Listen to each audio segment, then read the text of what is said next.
નમસ્કાર મિત્રો, અક્ષર અકાદમીના online platform પર હું પ્રોફેસર ડૉક્ટર BC રાઠોડ આપનું સ્વાગત કરું છું. બંધારણની જે કલમો છે એની સમજૂતી અને સ્પષ્ટીકરણ અંતર્ગત આજે આપણે કલમ નંબર 4ની વિગતો જોઈશું. કલમ નંબર જે 4 છે એની વિગત, એનું ટાઇટલ જોઈએ તો અનુચ્છેદ નંબર 2 and 3 એટલે કે કલમ નંબર 2 અને કલમ નંબર 3માં જે ફેરફાર કરવામાં આવ્યા છે તો એ ફેરફારને આપણે કલમ નંબર જે 4 છે એ 4માં પ્રમાણે જે અનુસૂચિ છે, પહેલી અને ચોથી અનુસૂચિમાં સુધારો કરવા બાબત, કલમ નંબર 2 અને કલમ નંબર 3માં જે કાર્યવાહી તમે કરો એટલે તમારે બંધારણની અનુસૂચિ નંબર 1 અને અનુસૂચિ નંબર 4માં તમારે સુધારો કરવો પડે. કલમ નંબર 4 મુજબ જોઈએ કેવો સુધારો અને શું કરવાનું છે તેની વિગત. અનુચ્છેદ 2 કલમ 2 અથવા 3માં ઉલ્લેખિત કોઈ પણ કાયદામાં પહેલી અને ચોથી અનુસૂચિમાં સુધારા માટે તે કાયદાની જોગવાઈઓને અમલમાં લાવવા માટે જરૂરી જોગવાઈનો સમાવેશ થશે. એટલે કે જે ફેરફાર કર્યો એ ફેરફારને અમલી બનાવવા માટે તમારે અનુસૂચિ 1 અને અનુસૂચિ 4માં તમારે ફેરફાર કરવો પડે.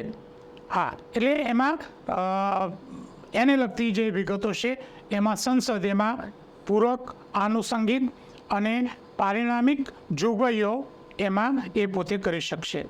એટલે આ જે કલમ નંબર 2 અને કલમ નંબર 3 પ્રમાણે જે ફેરફાર કર્યો તે નવું રાજ્ય કે એનું નામ બદલ્યું કે એને સરહદોમાં ફેરફાર કર્યો તે, તો એના લીધે શું ફેરફાર કરવો પડે એની જોગવાઈ કલમ નંબર 4માં છે. અનુસૂચિ 1 અને અનુસૂચિ જે 4 છે એમાં સુધારો કરવો પડે.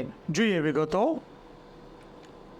હવે આ જે ફેરફાર છે એ ફેરફાર જો અહીંયા કરવામાં આવે તો એને બંધારણની કલમ 368ના હેતુ મુજબ એ બંધારણીય સુધારો ગણાશે નહીં. એ બંધારણીય સુધારો ન કહેવાય. બંધારણમાં ફેરફાર કરવા માટેનો જે સુધારો છે એટલે કે એ બંધારણીય સુધારો ગણાશે નહીં. હવે પહેલી જે અનુસૂચિ છે એ અનુસૂચિમાં શું છે? રાજ્યો અને કેન્દ્ર શાસિત પ્રદેશોની યાદી છે. ધારો કે કોઈ નવું રાજ્ય બનાવવામાં આવે તો તમારે અનુસૂચિ 1 છે એમાં એ તમારે દાખલ કરવું પડે બંધારણની. અને જે ચોથી અનુસૂચિ છે એ ચોથી અનુસૂચિમાં દરેક રાજ્યની જે રાજ્યસભા છે એટલે કે એમાં રાજ્ય માટેની સભા કે એમાં જે વિધાનસભા છે કે પછી એમાં વિધાન પરિષદ આપતો હોય તો એમાં કેટલી બેઠકો રાખવી એ પણ એમાં સુધારો કરવો પડે. કલમ નંબર 2માં કે 3માં જે ફેરફારો કરો તો તમારે અનુસૂચિ 1 અને અનુસૂચિત 4માં સુધારો કરવો પડે. રાઈટ. અનુસૂચિત 1માં જે નવું રાજ્ય બનાવ્યું હોય એ રાજ્યનો ઉલ્લેખ આવે. અનુસૂચિત 4માં જો નવું રાજ્ય બનાવ્યું હોય તો એની વિધાનસભાની બેઠકો કેટલી રહેશે વગેરે વિગતો એમાં દર્શાવવાની હશે. મિત્રો, બંધારણ માટે અક્ષરના ખૂબ ઉપયોગી એવા પુસ્તકો છે. ભારતનું બંધારણ અને રાજ્ય વ્યવસ્થા વનલાઇનર અને MCQ સ્વરૂપે છે. ક્લાસ 3ની તૈયારી માટે અને કોન્સ્ટેબલની તૈયારી માટે એ ખૂબ ઉપયોગી છે. જો તમારે ડિટેલમાં સ્ટડી કરવો હોય, GPSC 1-2 DYSO અને વધારે ડિટેલમાં જોવું હોય તો ભારતનું બંધારણ અને રાજ્ય વ્યવસ્થા નામનું અમારું આ પુસ્તક છે. આ ઉપરાંત અમારી 2 ટેલિગ્રામ ચેનલ ચાલે છે.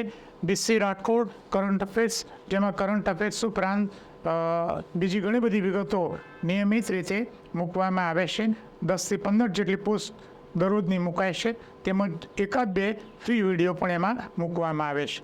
આ ઉપરાંત ગૌરવંતી ગુજરાતી નામની જે ટેલિગ્રામ ચેનલ છે એ ટેલિગ્રામ ચેનલમાં માત્ર ગુજરાતી ભાષા, ગુજરાતી સાહિત્ય અને ગુજરાતી વ્યાકરણને લગતી પોસ્ટ મૂકવામાં આવે છે. આપે હજુ સુધી અમારી આ બંને ટેલિગ્રામ ચેનલ જો જોઈન ન કરી હોય તો એમાં તમે જોઈન થઈ જશો. વધુમાં આજનો આ વિડીયો આપને પસંદ આવ્યો હોય તો લાઈક કરીને શેર કરવાનું ભૂલતા નહીં. અને હજુ સુધી જો તમે અમારી આ ચેનલને સબસ્ક્રાઈબ કરી ન હોય તો યુટ્યુબ ચેનલને સબસ્ક્રાઈબ કરી લેશું.